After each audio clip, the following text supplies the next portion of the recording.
Hi everybody, welcome to another Flea Market Finds episode. This is going to be the first episode of 2019. It's January 25th, 2019. I've got a few different items to show you that came from a few different things. No flea markets, but we're still calling them Flea Market Finds. Hit an estate sale.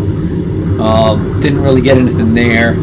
Got a few things for the house, non-machinist, non-tool related.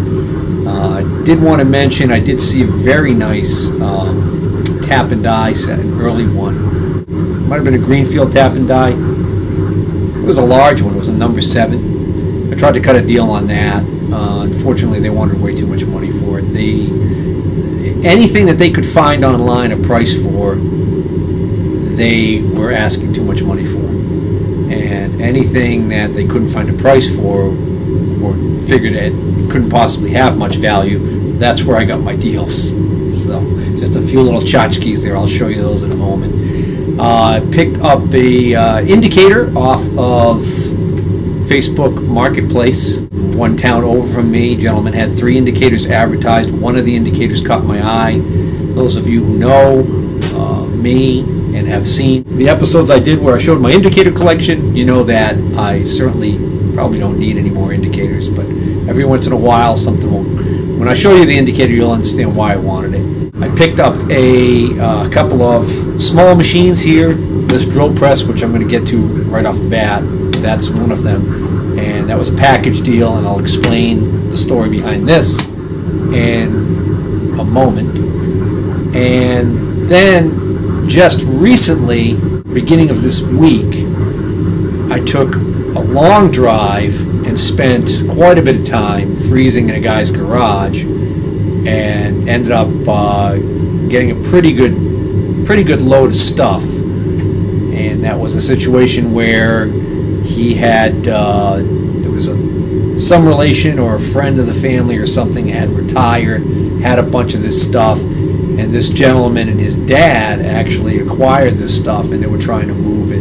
Dad was already into the MSC catalog, and he was looking at new price in the MSC catalog and basing his ask price off of that. Anybody who's been around buying used machinist tools knows that the new price on machinist tools is very high.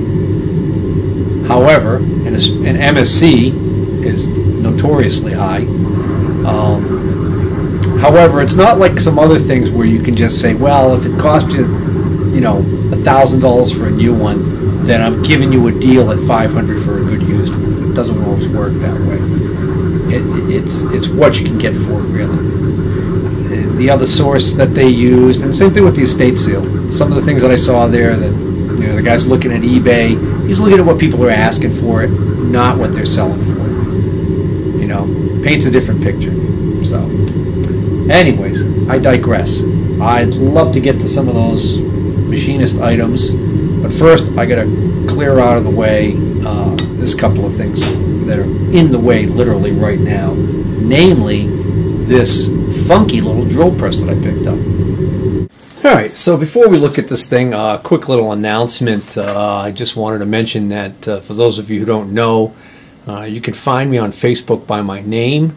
However, my Facebook page is more for just close friends and family. I'm not one of those people who tends to add everybody who comes along to my Facebook page, so I don't really have a Facebook page for the YouTube side of things.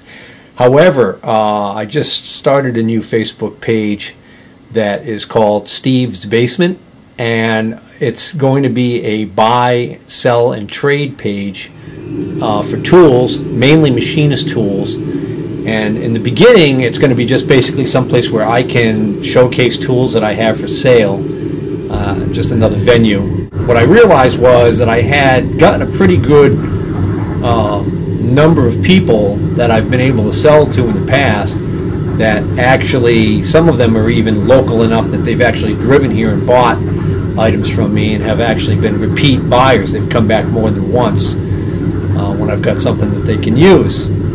So I decided what I would do is I would form this page, Steve's Basement, and it's a closed group. You can only be allowed in by invitation, and the only people that I've allowed in are people that I've actually done business with in the past.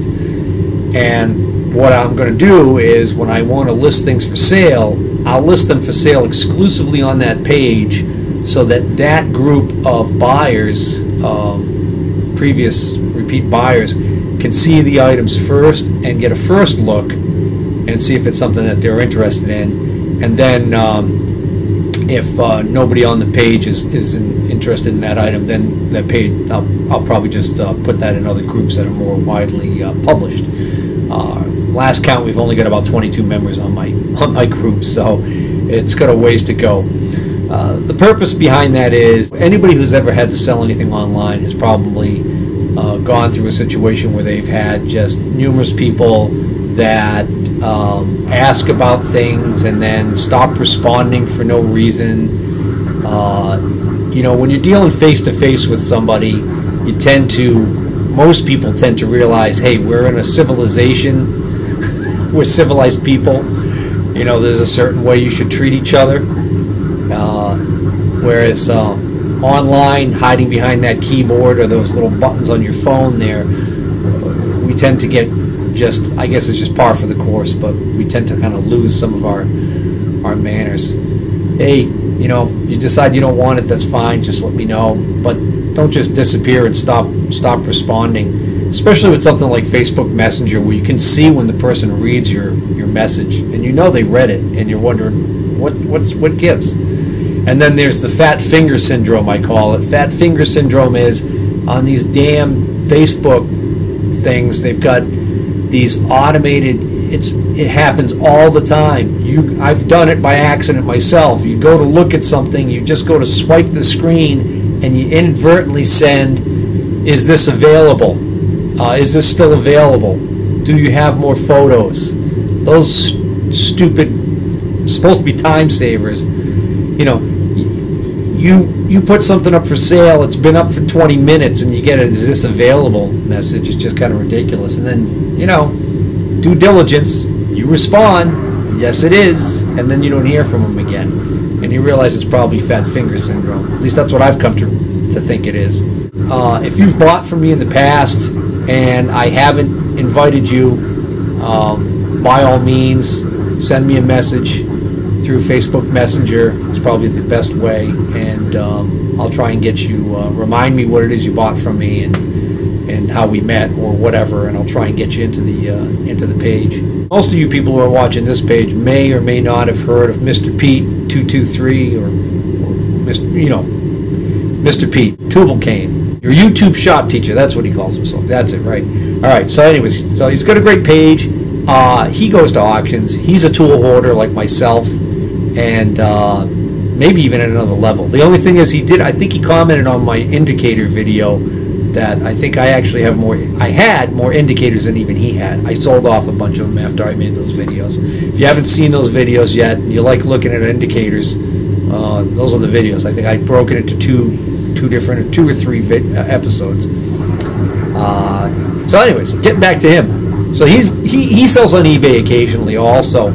And what I noticed is that when he does a video where he shows his auction hauls and all of that, I've never seen him mention what he pays for stuff. And it occurs to me that I would probably be better served to kind of keep those cards close to my chest myself. Sometimes I can offer somebody a really good deal on something. I'd like to be able to do that. But if I got an incredibly good deal on something, even that good deal I'm offering might seem like I'm asking too much.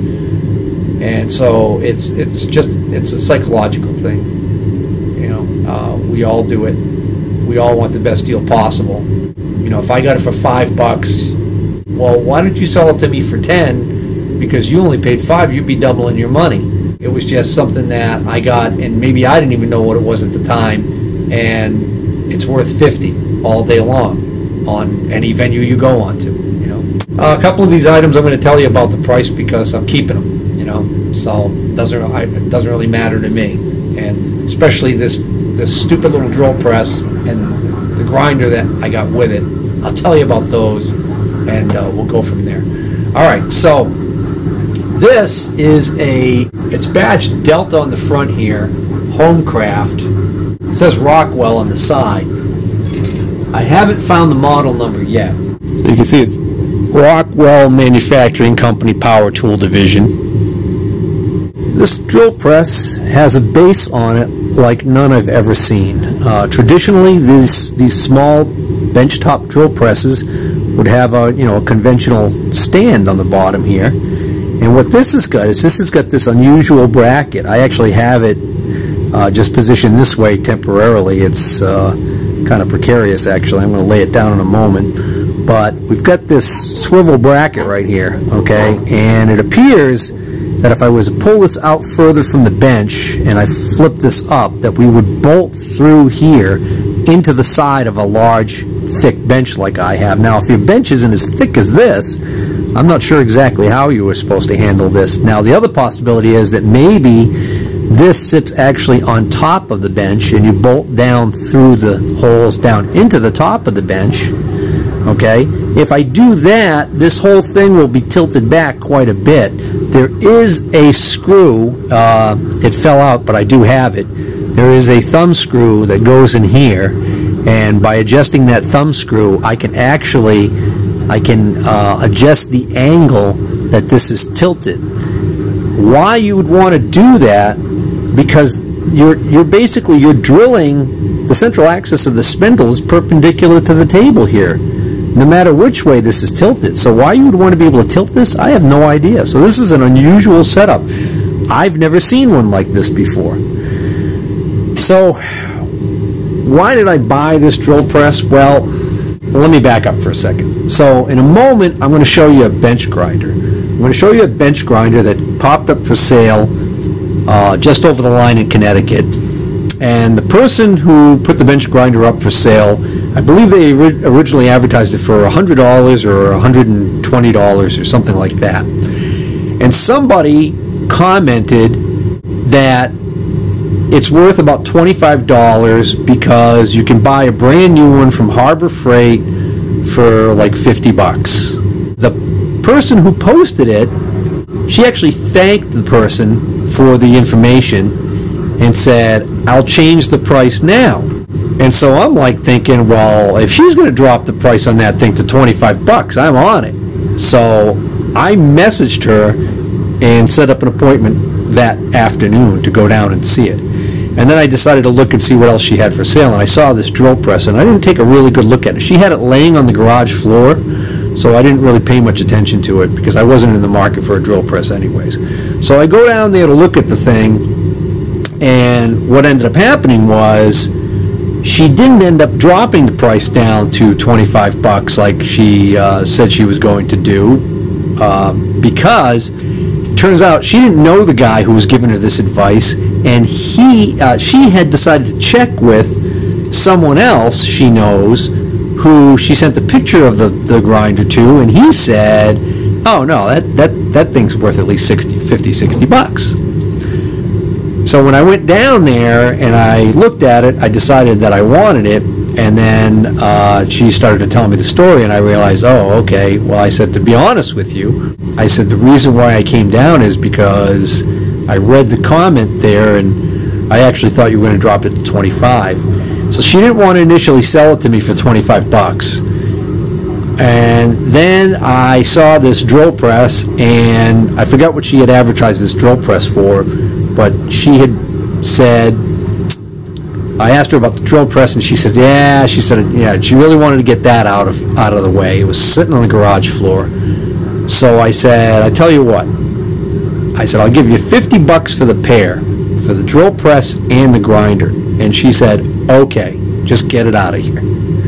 So I bought the drill press. I'm into the drill press for $25. I didn't even want the drill press, and I certainly don't want it now, and I'll show you why.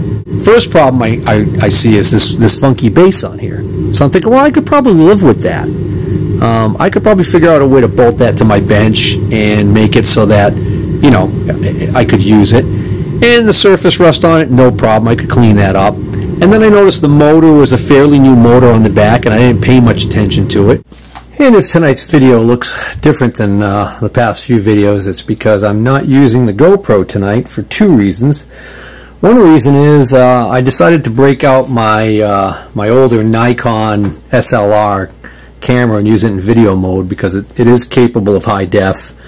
It doesn't have as good low light sensitivity as the GoPro, but those of you who have been watching my videos right along have noticed, I've noticed on the GoPro that on one part of the screen there things are foggy, and that's because of scratches on the GoPro from when I dropped it a while back. And I tried polishing that lens, and that ain't gonna happen. So the only way to repair that camera is to replace the lens assembly, which is actually the little I don't know if it's probably not a charge coupled device. I'm not sure exactly what the semiconductor image sensor is that it uses, but that's all an assembly. And I watched a guy change one online, and I was like, oh yeah, I'm not even going to try and attempt that. Not with the soldering equipment that I have. And that's a Hero 4, I think. And occasionally those will pop up for sale in good used condition for, you know, probably. Oh, I've seen them as low as $100, and on average about 150, and sometimes even with more accessories and stuff. Long story short is I'm not going to repair that camera. I've temporarily mislaid it anyways, but when I do finally find what I did with that camera, it's going to be my beater camera. It'll be the one that I'll mount on handlebars or steering wheels or things like that, I guess. We're going to try this. We're going to see how this works out. Until we get a suitable replacement. This camera's kind of bulky.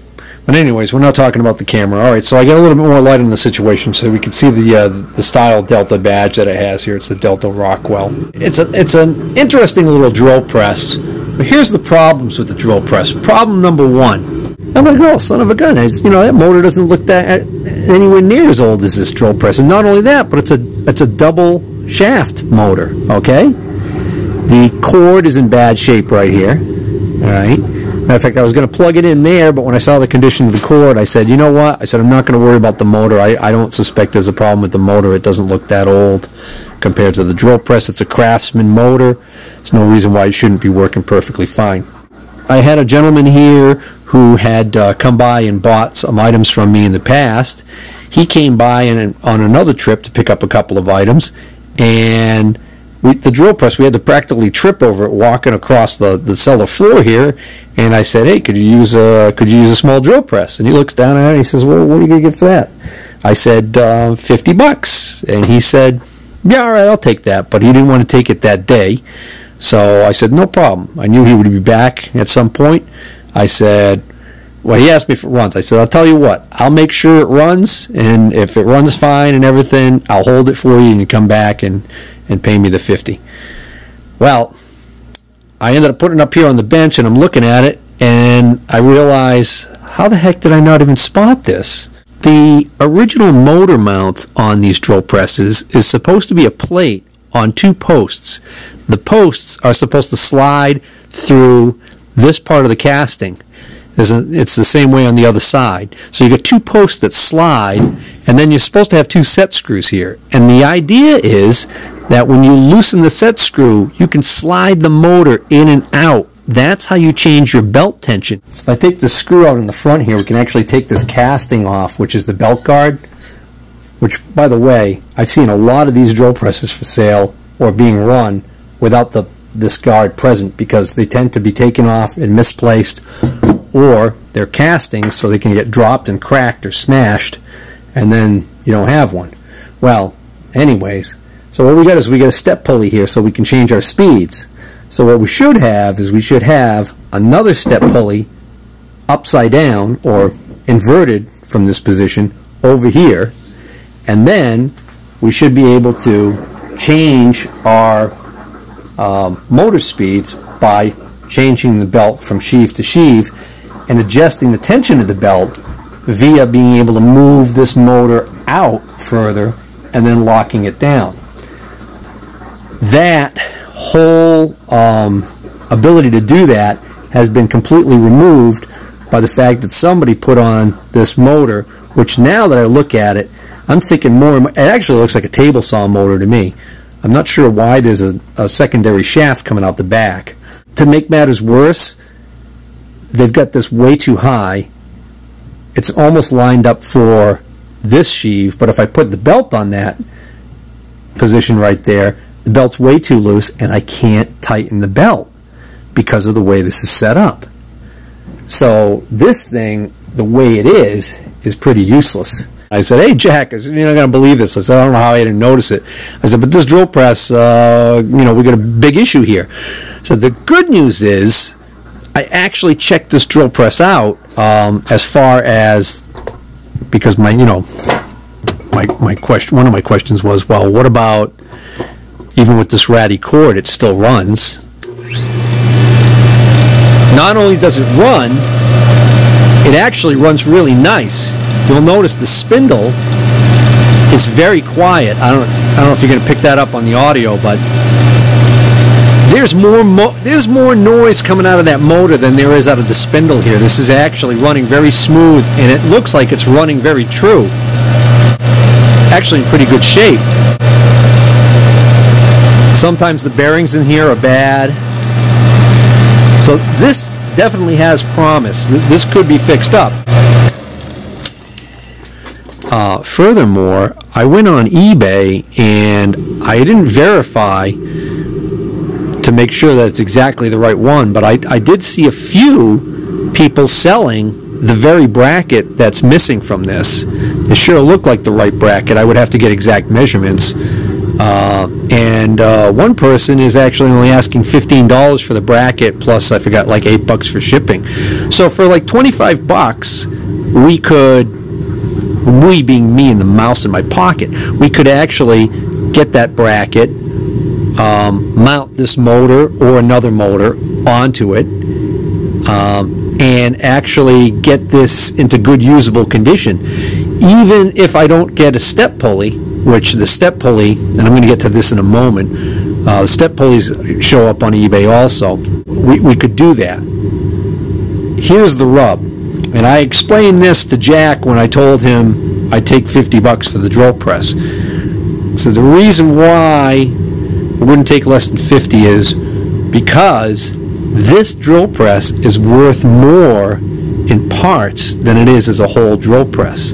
I've seen this drill press complete with a conventional stand sell on eBay for between $100 and $150.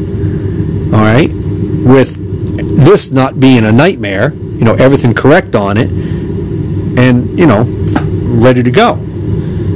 So if I buy the parts off of eBay, I'm probably going to invest $25 in the bracket, and then like another $25 at least for the step pulley. I'm going to put $50 into this. All right, now, well, where's my profit going, right? I mean, I know I'm only into it for $25, but then I'll be into this for $75. And sure, if I want to take the chance of shipping this thing, I could probably pop this thing up on eBay and maybe get over $100 for it. I don't know. My problem is I want to sell it local, so I want to be able to sell it cheap. Well, if I put this thing online with everything fixed and everything, I'm going to be hard-pressed to get $75 for it. That's why, unfortunately, this is not going to be a project you're going to see me do. This is going to go down the road. So if I go on eBay and I search for a Rockwell Homecraft, which is the name that's badged on the front of the casting here, drill press, and I search from the lowest to highest, I'm going to find a lot of the parts. And I look at sold items so I can get true values on stuff. And here, the first thing that pops up is the somebody paid the quill shaft chuck and key. Okay, so somebody basically took the whole quill shaft assembly with the chuck on it, and they threw in a key, which I've got extra keys. They sold that for $68. And there were 8 bids, which means that there was actually at least 2 people were fighting over that for that kind of money. The step pulley, $20. Plus they're paying shipping on this stuff, mind you. This clamp right here with the with the 2 thumb wheels and the threaded rod, which is the depth stop. The depth stop assembly and the collar, $20 just for that little piece right there, and that's easy to take off and ship. The table, okay, $20 for the table. That'll fit in a large flat rate box. Here's another step pulley, $25. The quill handle, this handle assembly with the shaft coming through, with this return spring, they included that. 3 bids, $28.87. Here's another table, $30. Here's another quill assembly, $65. There's the light that came with it originally, I guess, $70 for that little light. Wow, wish the light was on there. Here's a casting, but it's a little bit different. It's actually, I think, a newer version than this one. I think this is an earlier one. $20 for that casting. I'd venture to guess that this casting here would probably bring at least $20. Here's somebody sold this whole part right here, this whole head, $70. Here's somebody who sold the whole head assembly stripped of all its parts for $20. My favorite though is I think somebody sold this little badge right here for $10. This one, unfortunately, has got some rust damage to the chrome. It's pitted, so I don't hold out much hope for that. But hey, you know, whatever. And then plenty of step pulleys for more money. There's several step pulleys that went for $35, $40. So you can see, you know, now I want to get this step pulley, and it might cost me $35, $40 just for that pulley. Yeah, so it's not a good candidate for restoration, unfortunately. It's going to go down the road. It's going to be a parts machine. So if anybody's watching this video right now, message me through Facebook and let me know what you need. So this heavy old beast right here is the bench grinder I've been using. This is an interesting grinder. I bought this years ago, back when the state of Connecticut used to have their on-site auctions just south of Hartford at the main headquarters for the Connecticut Registry of Motor Vehicles. And they used to sell state surplus items there.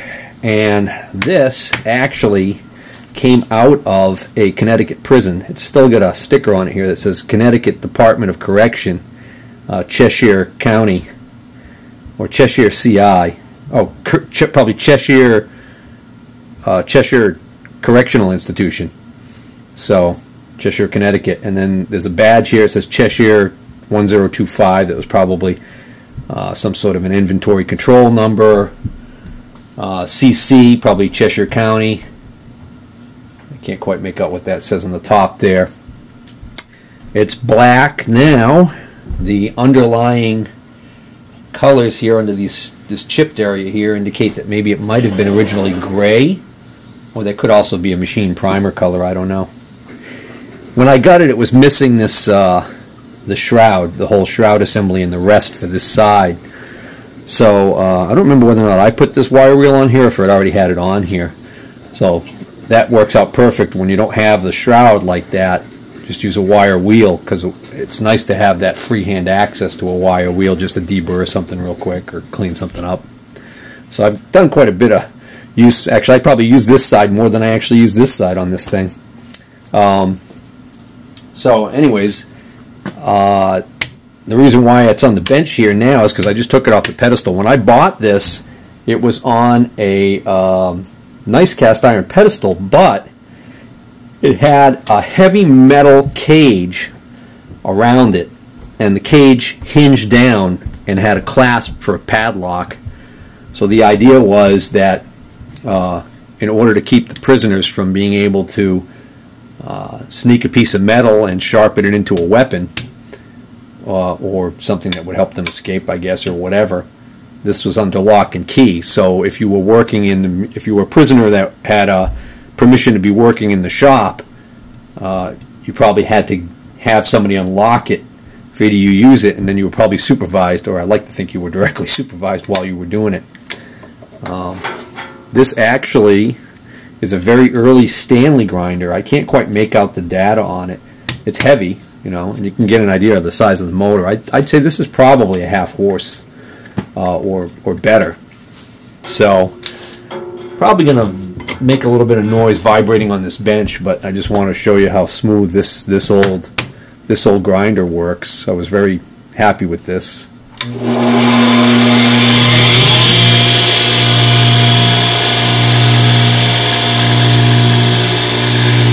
Actually very little vibration into the bench, so good bearings, well balanced.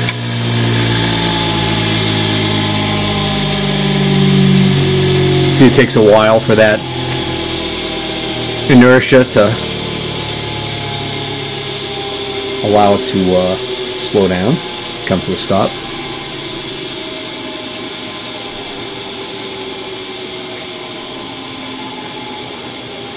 So I actually already have this grinder sold.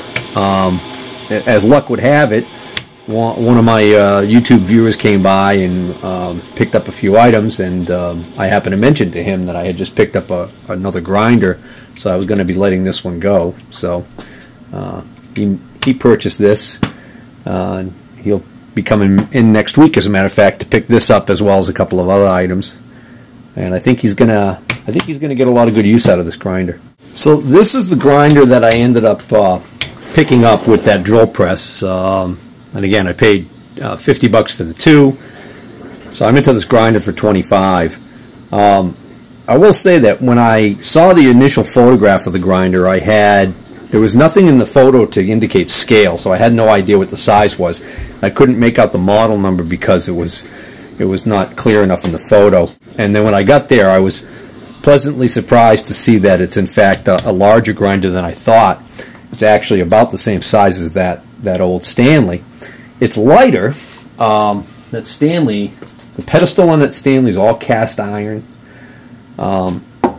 This is, I honestly don't know what that is, but it's either pot metal or aluminum. It's non-ferrous, whatever it is. It's non-ferrous Buhler. So this is a Dayton industrial grinder, model 2Z341P. It's quite a bit newer in vintage than that old Stanley. I just sold a Baldor bench grinder. Actually, you're about to ask, you're probably thinking, why the hell did he sell a Baldor, which is a superior grinder to this Dayton? The reason why I sold the Baldor was because at the time I had the Stanley, which I liked better than the Baldor, even though the Baldor had all the shields and everything on it like this does. And the Baldor was a little bit smaller than this. I think they were both 7-inch though, believe it or not. Anywho, the other thing about the Baldor was it was just a situation where somebody, needed it and was willing to pay, and I was going to make a profit on it anyways, and I knew something else would always come along, and sure enough, within weeks this popped up. So this one is discontinued, so I can't find much pricing information on it. I did find the new version of this grinder from Dayton. Sells for about $230 in this size. So it's a decent grinder. Like I said, I'm only into it for $25. Believe me, I paid more than $50 for that Stanley when I bought it at the auction. But what I'm keeping that came with that is the pedestal. So again, the lighting's not so good over here. I got a shop light that's out. But anyways, I don't know if you can see it or not, but this is the pedestal that grinder came with from the prison. Still got the prison label on it there. It's got the removable water cup and this tray and a nice heavy-duty cast iron pedestal, and those pedestals have gone, the used market on those pedestals has gone up quite a bit. It's not unusual for that pedestal right there alone to bring $150. Oh, well, the battery just died on the other camera, and so since I had to switch to this camera, I decided to take another look at this, because I'm curious about whether or not this camera is better in low light than the Minolta. The Minolta is an SLR, and it's got a larger lens, so you'd think it would be better in low light, but this actually looks like it might be working out better. So anyways, that's the pedestal. That's the cast iron pedestal, so I'm going to save that, and I'm going to put that grinder, that Dayton grinder, I'm going to mount it on this, and that'll be my go-to pedestal grinder for now. And of course I still have the Hammond grinder. Haven't yet decided its fate. So let's see how this sounds.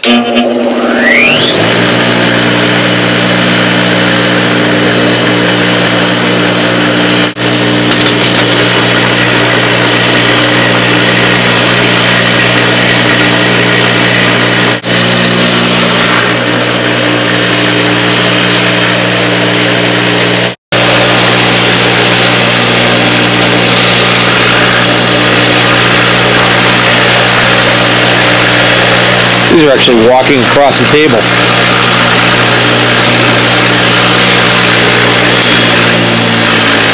So this is introducing quite a bit more vibration into the bench top than the Stanley was.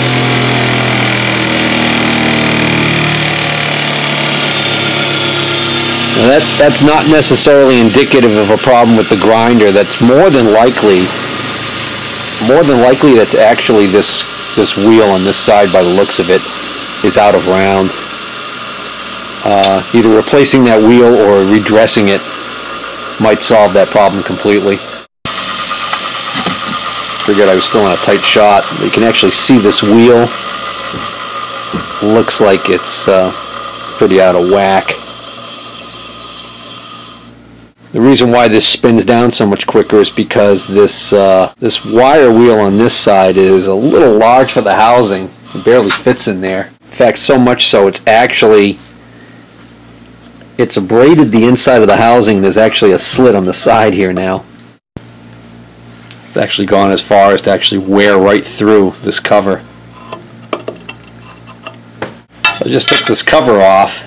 Look at that damage on the inside there. That's a lot of metal that got removed. Well, ain't that a shame? Not catastrophic, but still. Alright, so on this side, because the wheel rotates in this direction, this is a reverse thread, I wanted to take this wheel off. Now, I noticed that the casting's actually broken right over here on the side, and more than likely the reason for that is somebody's trying to stick something in here to wedge the wheel so it won't move, so they could unscrew this.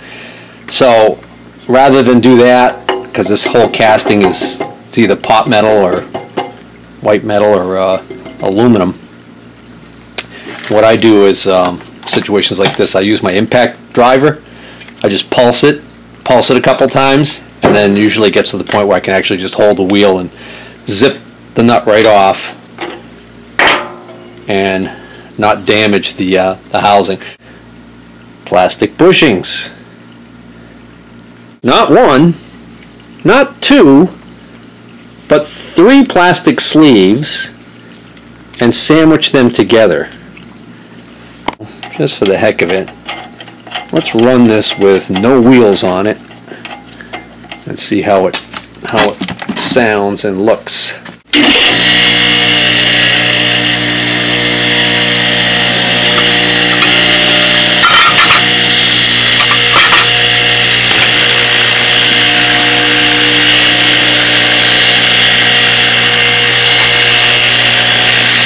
I'm going to try that one more time. This washer was out of position here, so it wasn't really locked in. Yeah, it's a little less noisy. There's still quite a bit of vibration in this thing.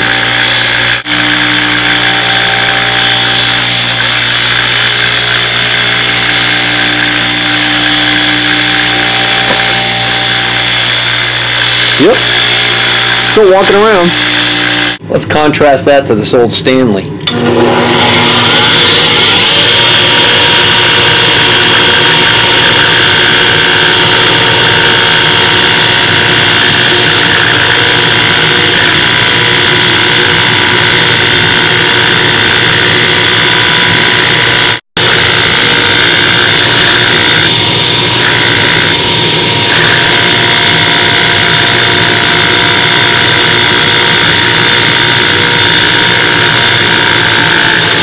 Alright, so it's still causing the table to vibrate, but not as much. It's not, the whole rack of transfer punches isn't walking on its own. Of course, I still have the wheels installed on this grinder. If I took the wheels off of this, I'm sure this grinder would win. Now, whether or not that's just due to the additional mass of the grinder because of the cast iron pedestal and just being heavier overall, I don't know. Well, anyways, I'll be able to work with that other grinder. That other grinder, also, when it was spinning down, I did hear some bearing noise in it, but not enough bearing noise to warrant me getting into the whole mess of taking that apart and playing with bearings again. You know, I learned my lesson on the Hammond grinder. If they aren't really bad, just leave them alone. So get a load of this. I just went to put the grinding wheel on this side, since this is the side that has the rest on it. Figured I would still use these bushings. Apparently, it's not uncommon for a lot of these wheels to come with these plastic sleeves. So maybe I was a little hasty in condemning these. But anyways, I wanted to put it on this side, and when I went to put it together, put this on the inside like that, put the wheel on, the wheel actually sticks out too far. So then I double checked, and it's actually right on the data plate here that this can take a 1-inch wheel. It's a 7x1 with a 5/8 inch arbor. So then I looked at the other side and realized what's different is the other side doesn't have this collar right here, and there's a set screw. So I think this collar was added by somebody for some reason, maybe for the purpose of using this wire wheel that I took off of here, which, by the way, this wire wheel actually looks like the style that's made for like one of those handheld buffer grinders. I might be wrong, but it's got that unusual little triangle thing there. Alright, well, I don't want this in there anymore anyways, so I'm going to get that out. I can clearly see that this grinding wheel that's on here is out of round. It's also, it's not even square to the face here. This face right here is not square. This face isn't perfectly parallel to the axis of the shaft. So what I'm going to do is I'm going to dress this wheel, take that out of there, and see if that corrects the problem. If it doesn't, then I'm going to try just changing the wheel altogether. But I'm going to take a break from this right now, and I'm going to move on, because by now some of you guys may be bored as hell watching this grinder fiasco unfold. So we'll revisit this at a later time during this series.